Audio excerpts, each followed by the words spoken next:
Comme le disait le philosophe grec Platon, le corps est le tombeau de l'âme pour celui qui ne sait s'ouvrir.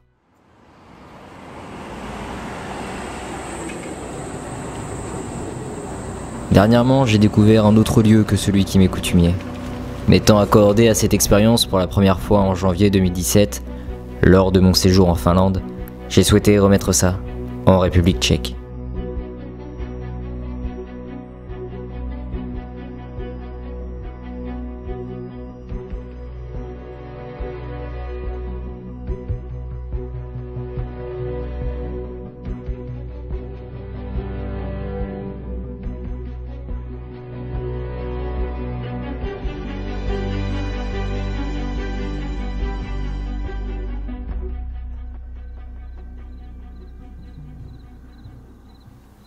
Il s'est passé tant de choses depuis mon dernier voyage. Je me suis diversifié dans mes recherches, j'ai accru ma capacité d'analyse, j'ai acquis de nouvelles connaissances et pour finir, j'ai élargi mon champ de réflexion. Si ce sont les voyages qui m'apportent autant d'inspiration, tel un artiste qui se ressource pour mieux œuvrer, il est donc légitime de remettre ça. Alors une chose est sûre, j'y retournerai.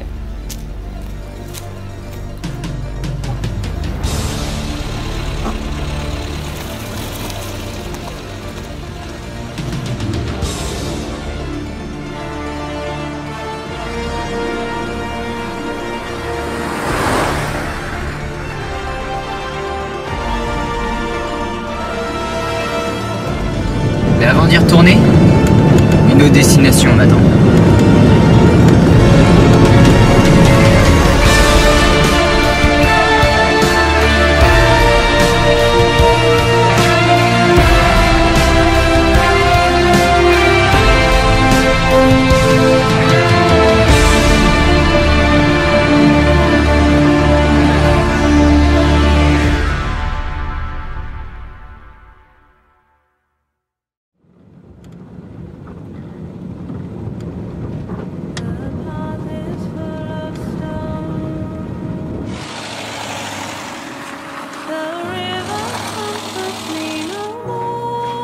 Mes précédents voyages m'ont permis de prendre du recul sur mon quotidien, puis de m'enrichir sur le monde qui nous entoure, y compris sur moi-même. Ainsi, l'éventualité de voyager devient une nécessité afin d'entreprendre de nouvelles analyses, s'enrichir et mûrir intellectuellement sur les questions qui concernent notre avenir.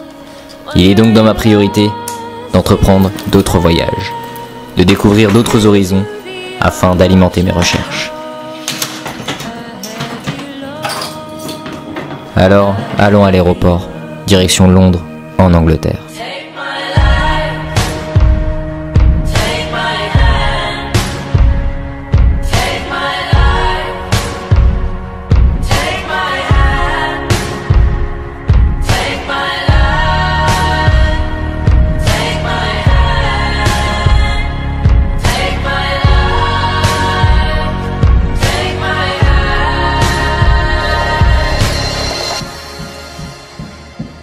Death creeps through the meadows, drenched in mud and gold. An offer made, binding evermore. Thud of drums leading through the... J'ai le sentiment que le fait de découvrir d'autres cultures et d'explorer d'autres horizons nous apporte tant de bénéfices. Notamment sur les échanges de ressources intellectuelles avec nos semblables. Méprisant le fait que l'on devrait tous s'accorder sur une seule façon de penser et d'adopter une seule philosophie de vie commune, je pense que chaque société doit être observée avec respect ainsi qu'attention en négligeant le jugement de ses habitants. Certains seront des adeptes de la mode et de la tendance, d'autres des artistes marginaux de pensée. Où que l'on aille, nous trouverons selon nous des êtres intelligents et des individus faibles d'esprit.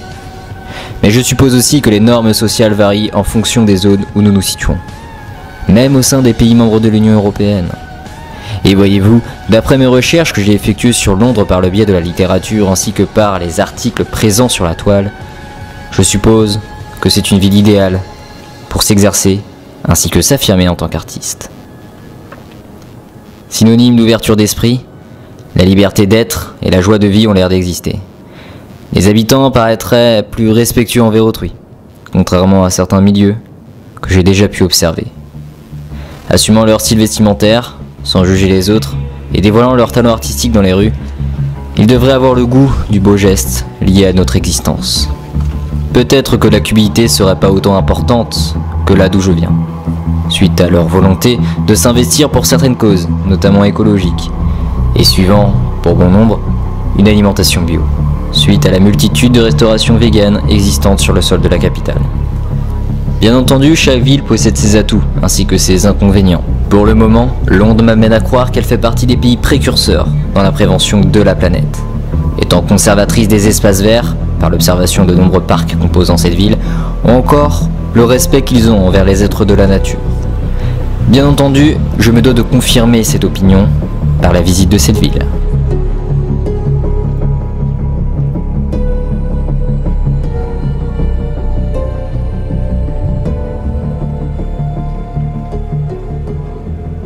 Je suis enfin arrivé à Londres.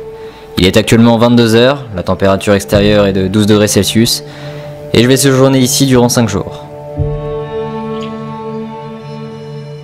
Avant de commencer mon excursion en terre étrangère, je me dirige vers l'hôtel Ibis London, non loin de la station de métro West Brompton, que j'utiliserai fréquemment durant ce séjour. Je tente d'ailleurs de retenir les différents noms de stations de métro qui me seront utiles durant mon voyage, afin de me rendre sur les sites que je souhaite.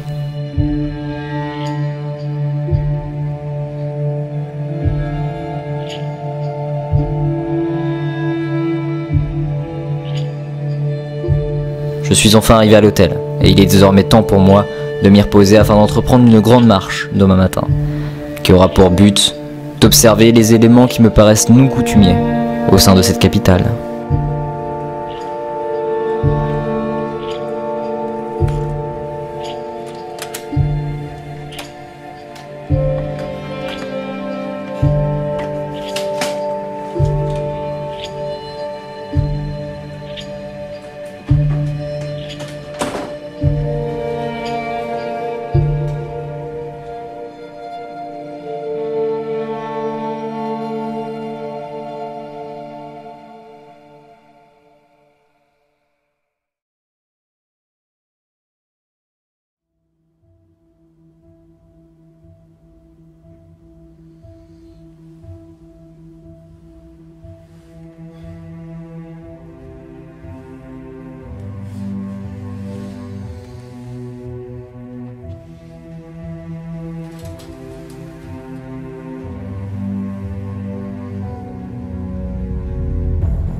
Il n'est que 9 h du matin et je commence par me diriger vers la station de métro West Brompton, à laquelle je suis arrivé la veille. Je vais tenter de me rendre à un endroit tant fréquenté par les touristes, Buckingham Palace. Cependant, avant d'y aller, je passerai certainement par St. James Park, afin de profiter de la verdure qu'offre cette ville à ses habitants, puis d'y observer bon nombre d'écureuils qui foisonnent ce parc, ainsi qu'une bonne partie du pays d'ailleurs.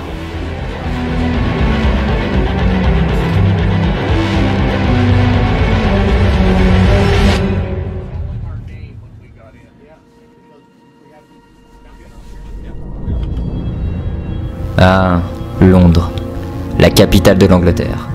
D'une superficie de presque 1570 km², puis d'une population d'environ 8 600 000 habitants, d'après les estimations effectuées en 2017, c'est une capitale qui possède une densité de presque 5300 habitants par kilomètre carré.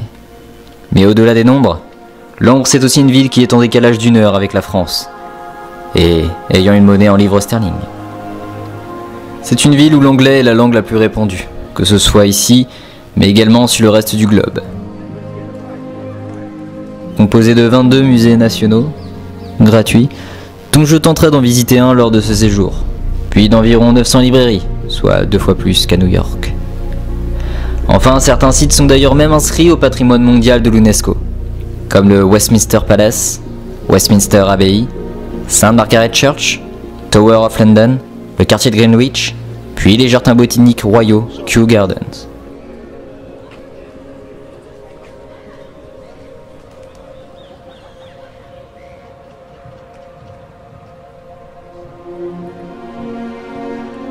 Armé de mon appareil photo puis de ma caméra, je scrute tous les éventuels éléments de la capitale, afin de sauvegarder les scènes de cet endroit, m'apportant inspiration, photographier les détails qui me semblent utiles de partager, capturer une scène comme figer un instant qui restera en mémoire lors de ma marche sur le sol londonien.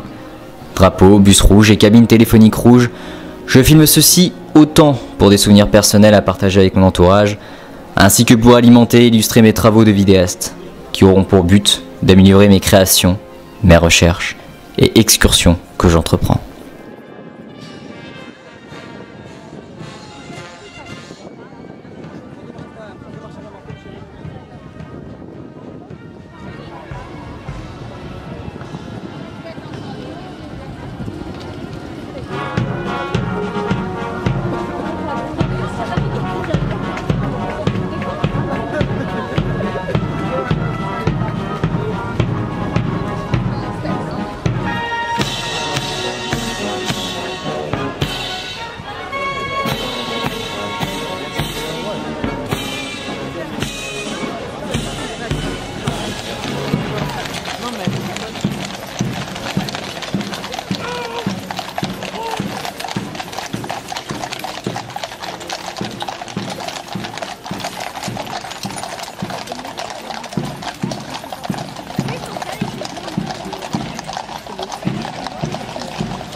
Bien entendu, différentes localisations m'attendent, et certaines, plus que d'autres, méritent un détour de ma part.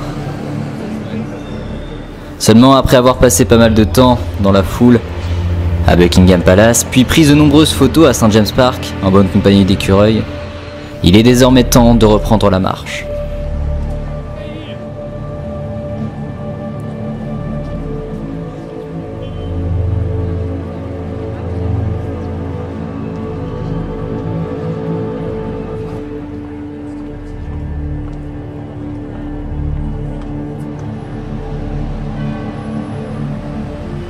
Je scrute la ville en vagabondant dans les rues qui se dessinent sous mes pas, et j'admire les plus beaux monuments de cette ville, tels que l'abbaye de Westminster.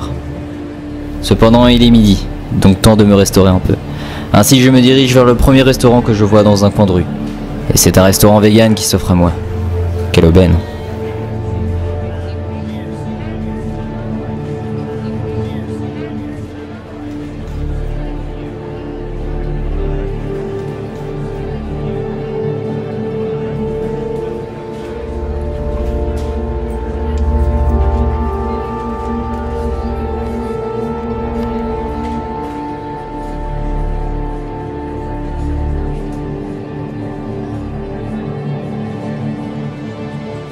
À peine fini, je me rééquipe, puis reprends la marche en direction du Big Ben.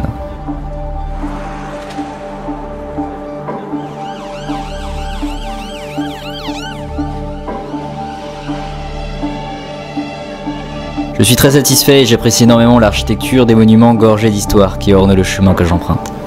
D'ailleurs, bon nombre sont les artistes qui transmettent leur talent en bordure d'édifices. Étant plus sensible aux musiques instrumentales, j'écoute attentionnément l'orgue et messe au violoniste, jouant par passion, ainsi que pour quelques pièces.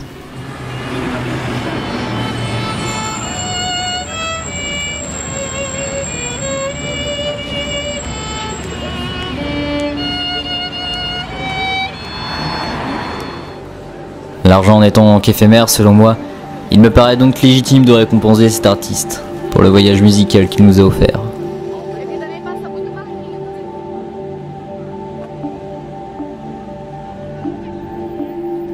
La pratique de pensée positive m'a permis d'entreprendre les circonstances de mon quotidien avec optimisme, ce qui s'est d'ailleurs reporté à mes cognitions. D'ailleurs, je suis agréablement surpris d'avoir choisi de séjourner à Londres au moment où le Big Ben s'avère être en restauration.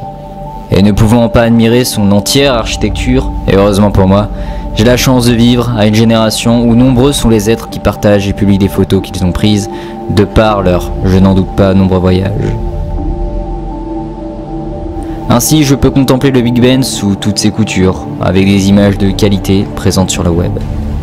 Et je peux désormais me satisfaire d'avoir pu observer le Big Ben en restauration, contrairement à 90% des touristes habituels.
Il est temps de remonter à bord du métro afin d'aller observer le Tower Bridge en passant par St. Catherine Docks.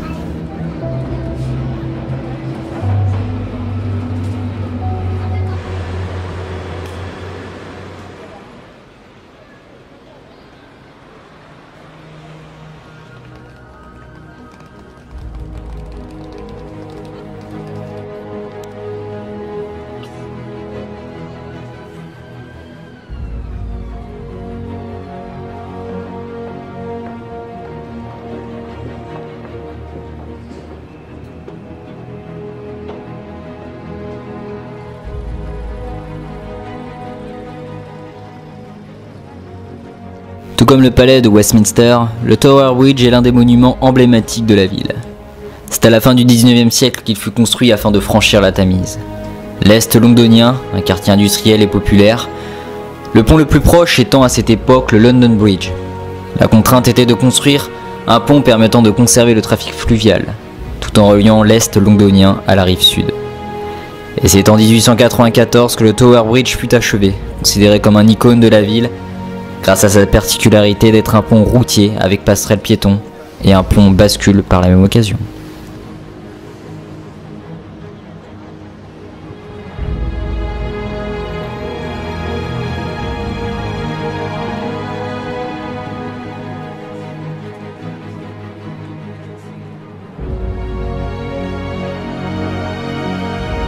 Après avoir traversé le Tower Bridge, je vais tenter de remonter à pied de l'autre côté de la Tamise, afin d'observer les différents lieux qui jalonnent ce fleuve.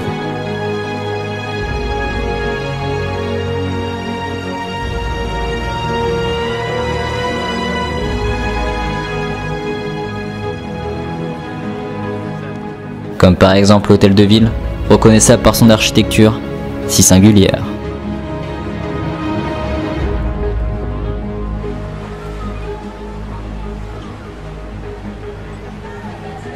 Au-delà de toute la splendeur scintillante des monuments, ainsi que de la grandeur imposante des bâtiments qui composent cette ville, la capitale héberge tant de personnes qu'il me paraît difficile de trouver la solitude. Le nombre relativement important qui désigne cette population me fit penser à une réflexion que j'ai eue il y a quelques mois, dont les façons de penser varieraient selon l'environnement dans lequel nous évoluons. Nous sommes semblables sur certains points avec d'autres peuples, mais nous ne pouvons en aucun cas généraliser un peuple à une idéologie. La surpopulation pourrait bien sûr avoir un impact néfaste pour l'avenir de l'humanité. Les ouvertures d'esprit, les façons de penser, l'arrogance des personnes de pouvoir, associer l'âge à la raison, définir un individu selon le statut professionnel qu'il occupe, ou encore conserver un système éducatif dépassé. À quoi bon de définir la réalité, de chercher la vraie raison, quand nous nous apercevons qu'au final, il n'y a pas qu'une seule façon de voir et de comprendre le monde dans lequel nous évoluons. Pour la majorité d'entre nous, la science désigne la vérité à l'état pur. Mais pour ma part, il n'y a pas qu'une seule vérité. À quoi bon de suivre un chemin emprunté par X personnes, si la philosophie est assez vaste pour que vous puissiez avoir votre façon de penser et choisir la vie, votre vie, que vous souhaitez entreprendre. Qu'importe de bien penser ou de mal penser par rapport à autrui. Ce qui compte, c'est d'avoir sa façon de penser qui nous est propre, si le bien commun n'est pas violé, bien entendu. Alors n'ayez pas honte de vous affirmer, puisque selon moi, il est primordial de conserver sa personnalité. Et en aucun cas, de rester sur ses acquis, mais d'évoluer en fonction de nos souhaits, ainsi que de nos convictions. Pourquoi tenter de ressembler à quelqu'un d'autre si vous êtes déjà vous-même, certes avec vos qualités, mais aussi vos défauts qui font de vous un être unique.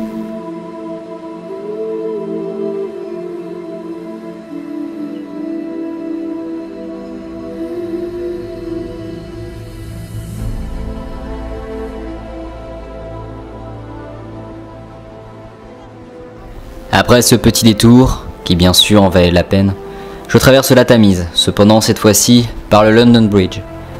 Afin de terminer cette journée en beauté, je me rends au Sky Garden, un lieu situé à 150 mètres de haut afin d'admirer la ville de nuit et sous une ambiance assez chaleureuse, une sorte de night landscape. Situé en haut du gratte-ciel 20 Fenchurch Street, composé de 37 étages, le Sky Garden nous permet d'avoir une vue de 360 degrés sur Londres, le plus haut jardin public de la capitale. Et c'est après avoir passé les 2 contrôles de sécurité situés au rez-de-chaussée de l'immeuble, puis emprunté l'ascenseur, que nous pouvons observer le Tower Bridge, le Big Ben, le London Eye et bien d'autres monuments encore.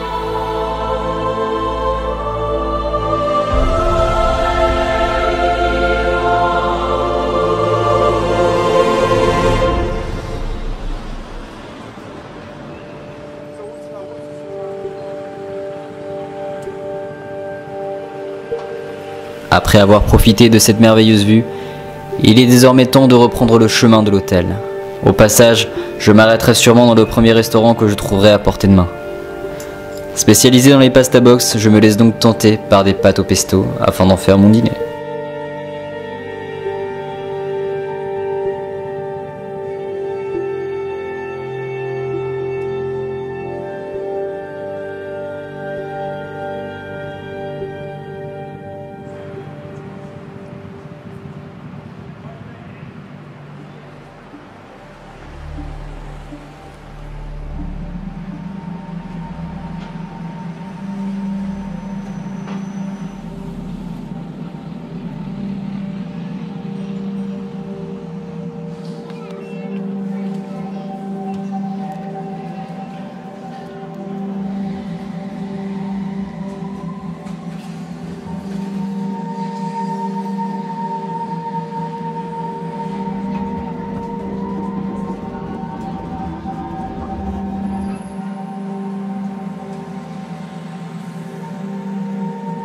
Je suis sûrement au début de mes voyages, ainsi que de mes prises de recul.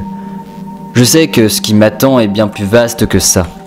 Selon moi, je ne pourrais me qualifier qu'uniquement par le travail que j'exerce, mais plutôt en tant qu'homme pensant, marchant et errant sur le chemin de la vie, entreprenant un voyage autant matériel que spirituel, afin de transmettre mes connaissances lors de cette expérience relativement enrichissante.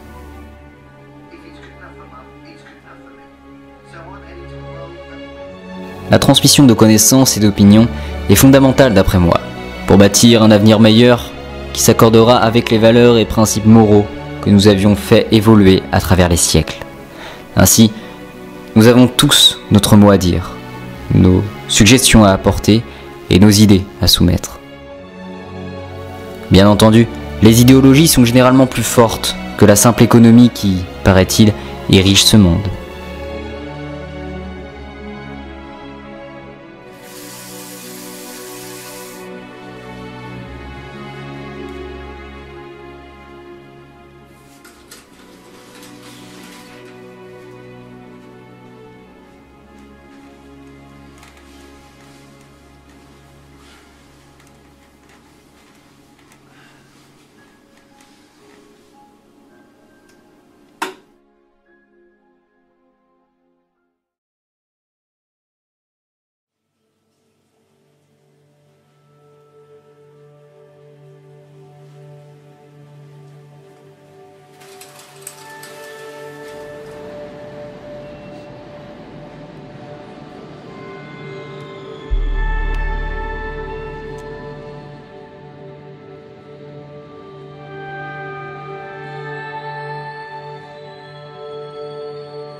Aujourd'hui, je commence cette journée relativement ensoleillée par une petite escapade à Notting Hill, un lieu qui me semble nécessaire d'aller visiter.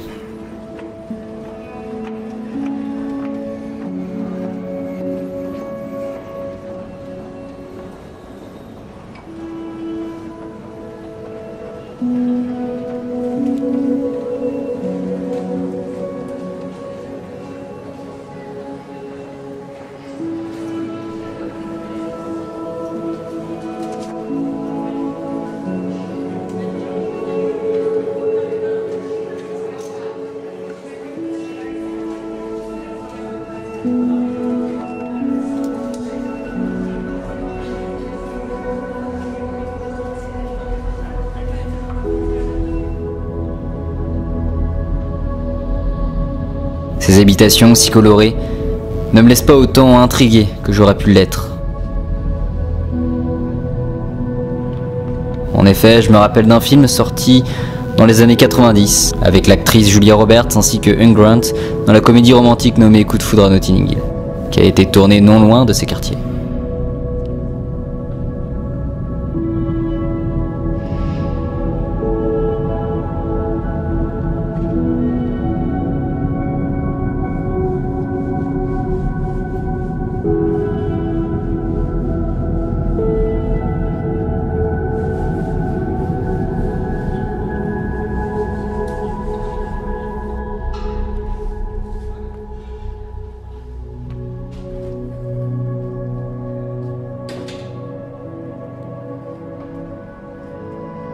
Néanmoins, c'est tout de même avec admiration que j'observe ces habitations pour de vrai.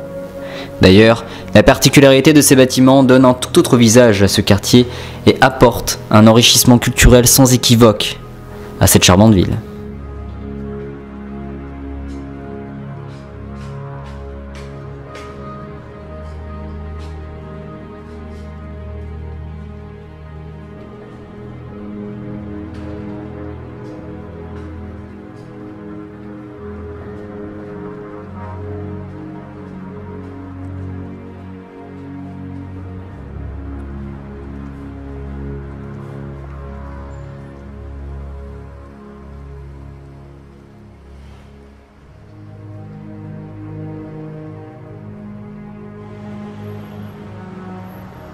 Je ne pouvais passer à côté d'un bus rouge sans y mettre les pieds au moins une fois durant ce séjour.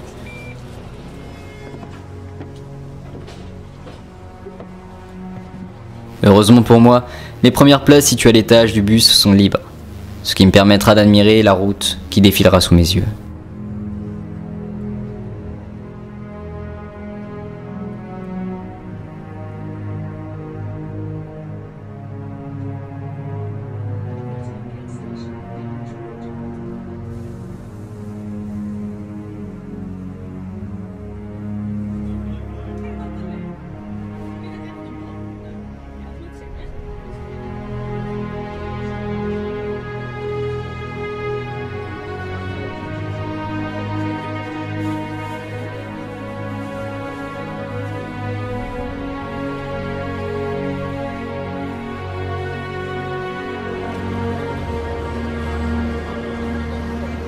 Désormais, je prends le métro afin de me rendre sur un lieu très convoité.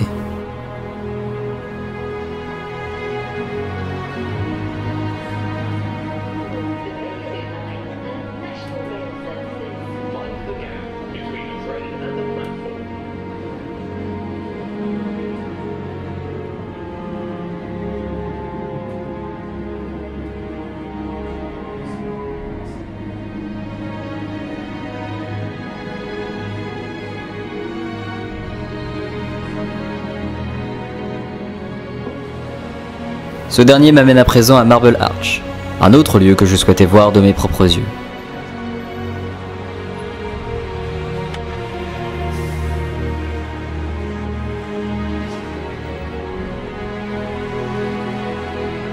Composé d'une stupéfiante architecture, ce monument en fascine plus d'un.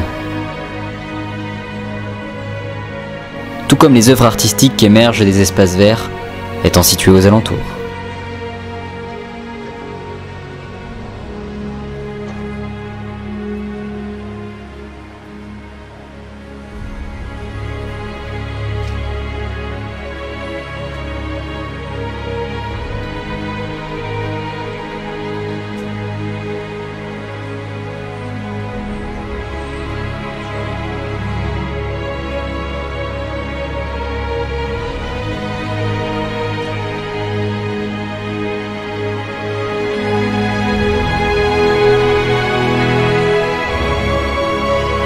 Après Marble Arch, direction Tottenham Court. Mais inutile de prendre le métro ou encore le bus, y aller à pied me permettra de passer par la rue commerçante, tant convoitée. Et comme tout touriste qui se respecte, y acheter des souvenirs.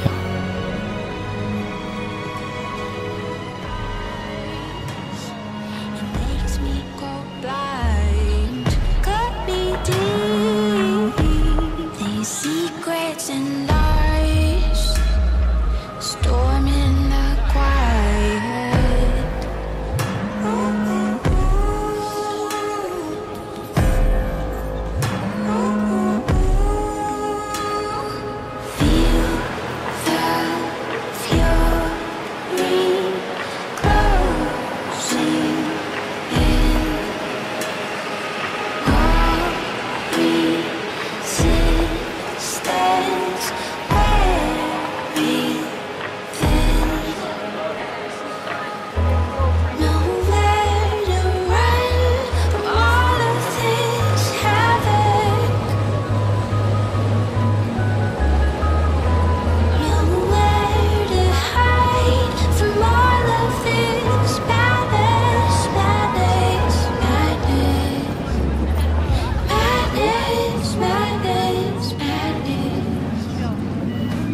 Une ville composée de nombreux artistes, où tous les goûts musicaux, rupestres, tours de passe-passe y sont conviés.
Je me dirige dès à présent vers Soho, où je découvre les rues d'un quartier gai. Je suis d'ailleurs agréablement surpris d'observer une réelle ouverture d'esprit de la part de ses habitants. Effectivement, aujourd'hui encore, tout le monde n'est pas aussi ouvert sur des sujets encore trop tabous dans certaines contrées. Et malheureusement, beaucoup ne peuvent pas autant jouir de leur liberté. Encore une fois, je suis admiratif à l'égard de cette ville face à l'avance qu'elle possède, qui se manifeste par une philosophie nettement évoluée et confirme le fait, encore une fois, qu'elle fait partie des pays précurseurs de ce monde.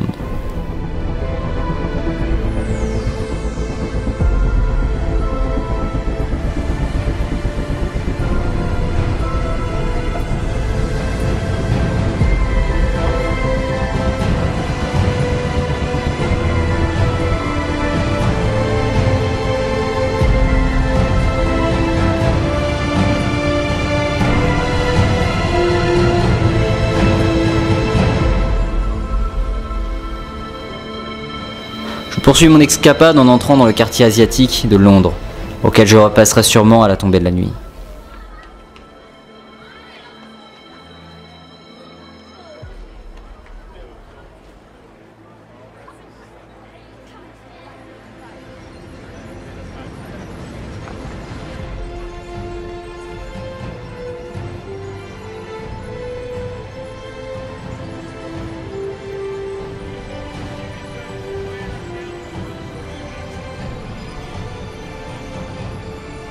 Ah, la place de Trafalgar Square. Une place où nombreux sont les touristes qui viennent chaque année admirer les monuments, ainsi que les artistes grandissants sur cette place qui rendent cet endroit si unique. La présence de peintres, de sculpteurs, de dessinateurs, d'acrobates et de danseurs illustre le charme et l'ambiance festive de cette place, permettant de faire partager au public venant des quatre coins du monde leurs talents. Et pour la majorité, assez surprenant.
Avant d'aller dîner, je profite d'être non loin de Piccadilly Circus, afin d'aller y faire un tour et réaliser quelques clichés.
Comme convenu, je repasse par les quartiers asiatiques, auxquels je pourrais dîner avant de rentrer à l'hôtel.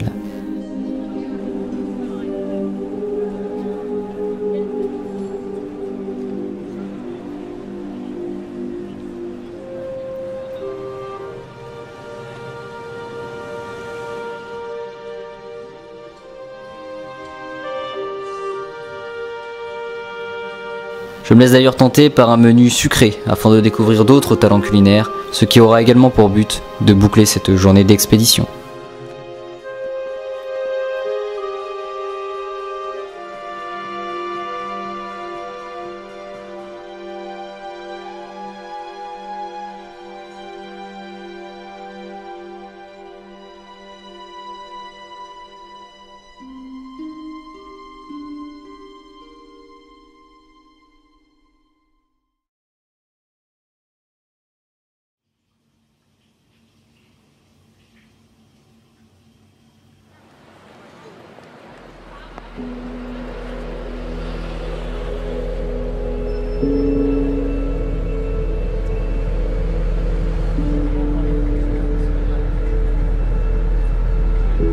J'entame désormais le dernier jour de mon voyage en terre anglaise. Et une visite à Camden Market me semble intéressante.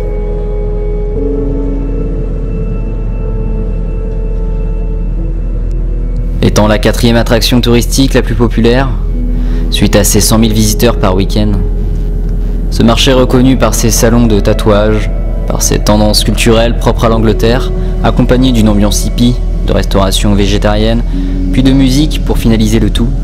Je profite ainsi de cet instant pour m'acheter quelques souvenirs, puis de goûter à quelques viennoiseries anglaises.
Pour cette dernière après-midi, comme convenu, j'avais pour intention de visiter un musée, alors je pense que le British Museum fera l'affaire. Suite au grand intérêt que je porte à l'histoire de l'humanité ainsi qu'aux époques auxquelles ont vécu les hommes.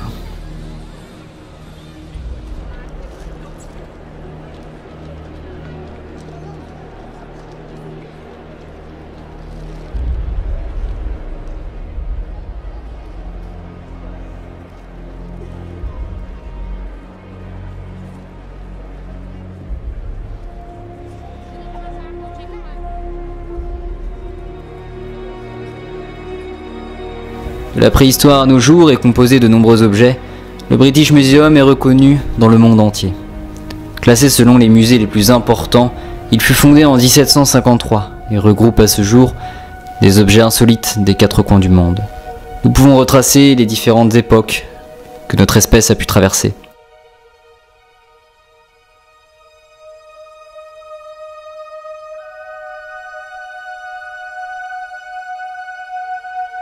Actuellement financé par le département de la culture, des médias et du sport, c'est un musée qui accueille pas moins de 6 millions de visiteurs par an, d'après les récentes estimations.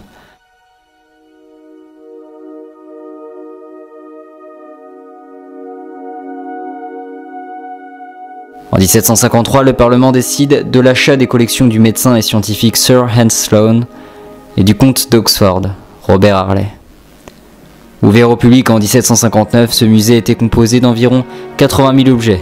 Bien entendu, à travers les décennies, ce nombre fut augmenté, suite aux contributions du capitaine Cook et de William Hamilton, archéologue et diplomate britannique, ainsi que par plusieurs grandes collections de souches royales, livres, manuscrits, pièces de monnaie.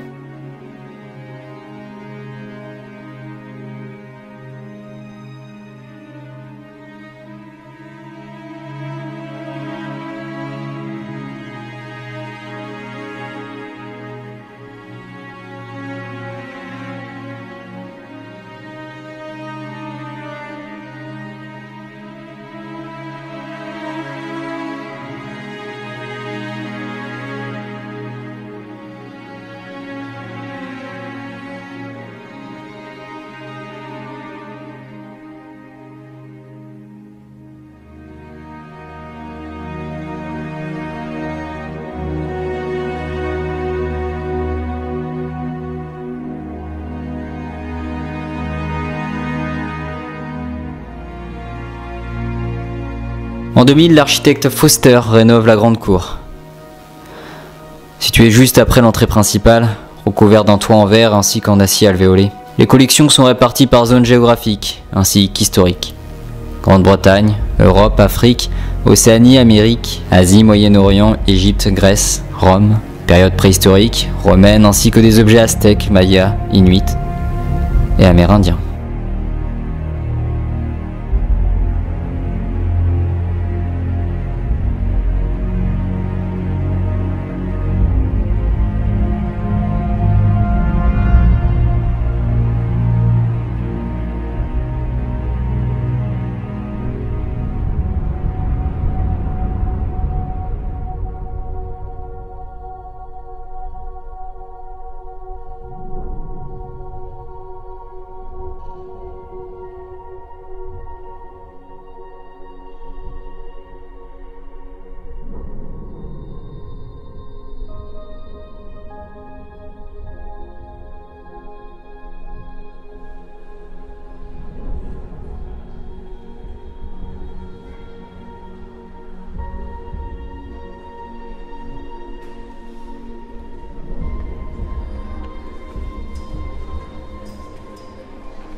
L'après-midi s'étant vite déroulé, il est temps pour moi de rentrer à l'hôtel afin de faire le point au sujet de mon séjour effectué en Angleterre.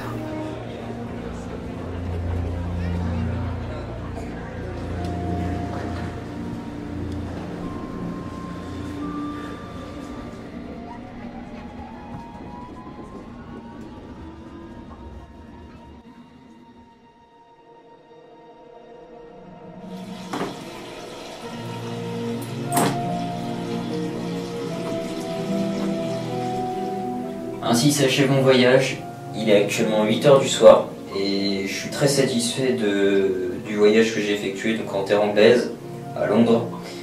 J'ai visité pas mal de choses comme vous avez pu le constater et je suis agréablement surpris en fait de la ville dans le sens où dans un premier temps les personnes sont très ouvertes d'esprit.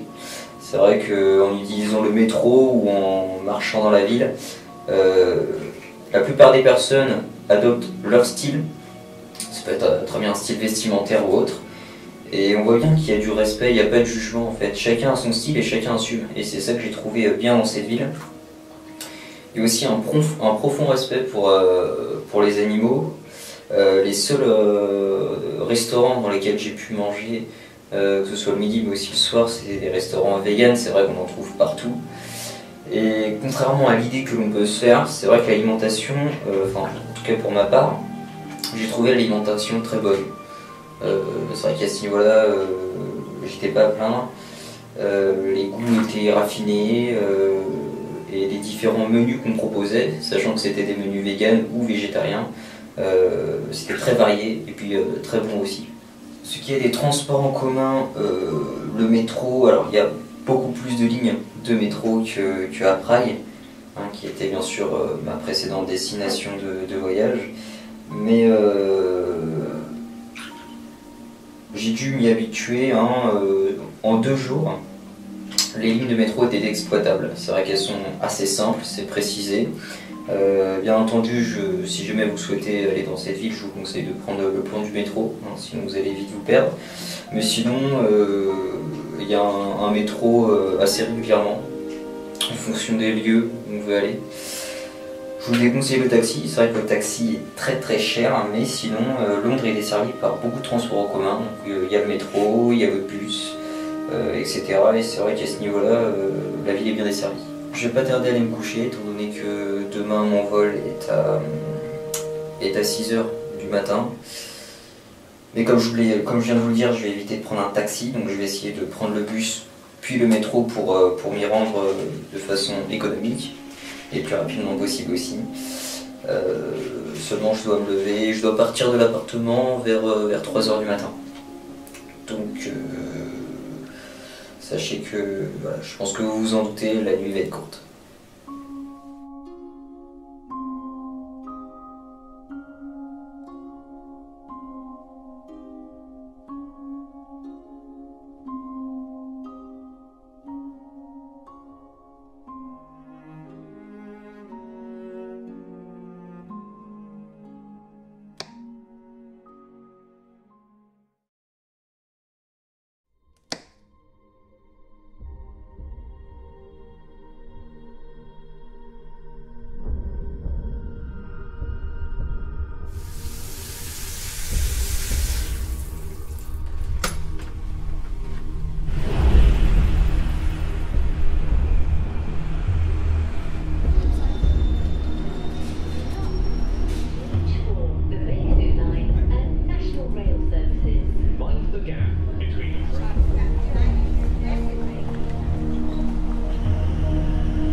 Bon, et bien mon voyage en Angleterre touche à sa fin, il est désormais temps de quitter ce cher pays. Seulement 2 solutions s'offrent à moi. Soit de rentrer à la maison, ou alors continuer mes excursions. L'Irlande du Nord me plairait assez.